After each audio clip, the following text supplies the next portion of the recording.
Happy birthday to you. Why? Tumingin ka, bobo ka. Joke lang. Bakit nga ba mahalaga ang asignaturang Pilipino sa atin? Una, ang wika...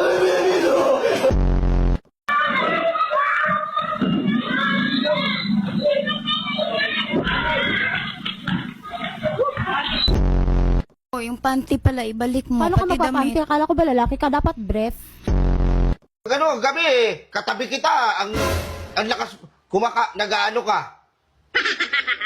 Ano ginagawa mo? Kumakamot, ang tagal mo naman kumakamot, 3 minutes. Tapos yung damit doon, antitigas. Sipon ko yun. Sipon! Superman! Tulungan mo kami! Superman! Saan ka na? Superman, tulungan mo kami. Ano kailangan mong tulong? Kailangan ko ng pambili ng bigas. Magtrabaho ka. Gago niya sa process si Elso. Do you wanna build a snowman? Tingnan mo yan! Day, bakit dong? Motor ka ba, Day? Ay, bakit dong? Bombahin na kita, Day! Wag-